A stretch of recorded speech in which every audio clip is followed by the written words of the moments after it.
This is Dabu7 with an earthquake update. Looking here at the global incident map, we can see that we've had a 6.6 to 6.7 earthquake strike down here in the South Sandwich Islands region.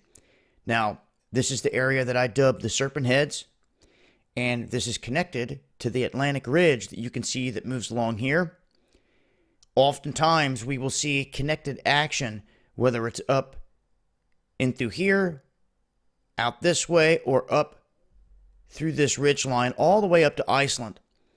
Now, what's interesting is in the last video, I was talking about the potential for some activity in this region. Now, since then, when this went quiet, we've seen the swarm come back to the islands, and we've seen some normal type of releases in terms of mid-range activity. Magnitude 5 there in Colombia. There's a plate here that gets pinched constantly.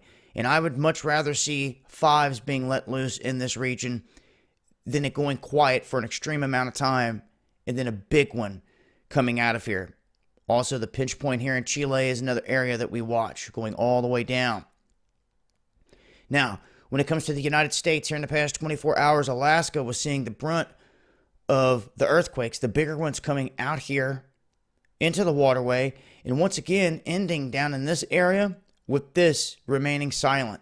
This area having no earthquake activity for a long time, and knowing that if you go back and you look at the maps that show where the continents used to be together and then they tear apart and to where they are today, there used to be a big island that came floating up and impacted and crashed into this area. Very interesting history. But there's no quake activity along this section until you get down here toward the Cascadia, which we're always watching as well. And we can see down in here some decent mid-range activity. This is going along with the average swarming that we see in Southern California. But the one that really catches my attention is this one. We have been seeing an uptick in earthquake activity around the New Madrid, in Tennessee, into the Appalachian chain, now off the coast of New York. So I'm going to go down here real quick. Go to 6 hours ago. That is southeast of Southampton, New York.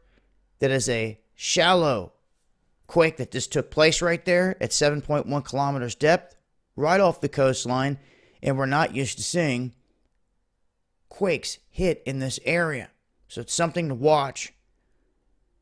If we see any more, I'll update, but as far as the latest earthquake update, these are the most significant quakes that you see here on the map. With this being the largest, I don't see any tsunami information at the moment, but then again, it's out here in a remote area. Even if there was a tsunami, it more than likely would not affect many places, but going to keep an eye on extended activity up this ridge off the east coast of the United States and into this region. Okay? I'll leave links below. This has been Dabu7. Peace.